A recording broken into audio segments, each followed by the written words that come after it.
Welcome to my review of the new Tears for Fears album, The Tipping Point. It's the first album in, I think, 18 years.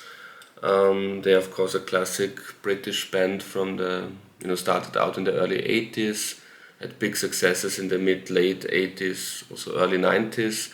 Then one of the two key members, Kurt Smith, left the band, and the other key member, Roland Orzabal, was on his own, did I think one or two albums in the 90s that weren't really successful or that successful without Kurt. Roland Orzabal is the main songwriter, guitar player and singer in the band. Kurt Smith also has some songwriting credits and is bass player and singer, and they always had various other people for the other instruments.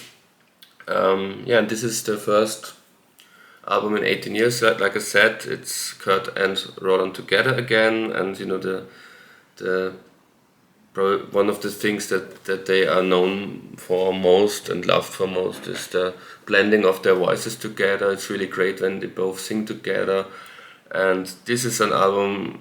It's a great album, Tipping Point, and it has lots of that, singing those vocal harmonies that are, I would say next to Lennon McCartney, probably. There aren't many pairs in pop history with better vocal harmonies together.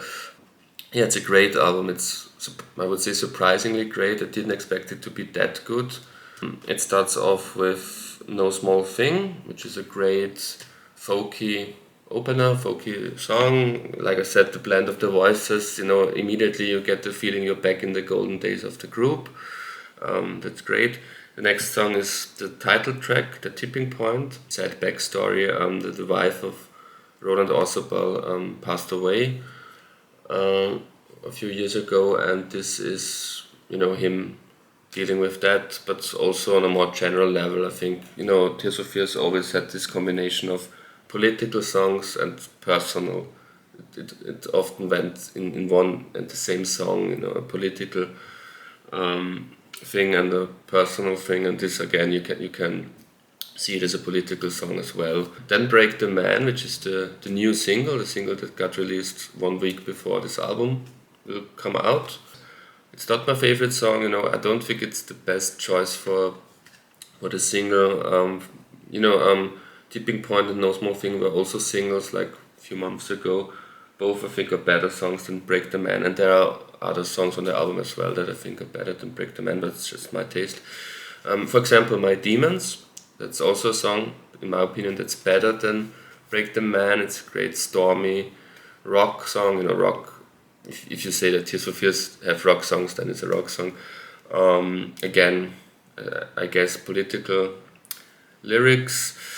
Rivers of Mercy is also an interesting song, because I think it sounds very much like The War on Drugs, which is funny because younger people might think, oh, they're ripping off The War on Drugs, but when I'm listening to the song, I just think, oh, War on Drugs have ripped off so much from Tears for Fears, from their sound, and this is like the third act to that, so it's like they come back at War on Drugs with that song. That's it's like a similar kind of ambience.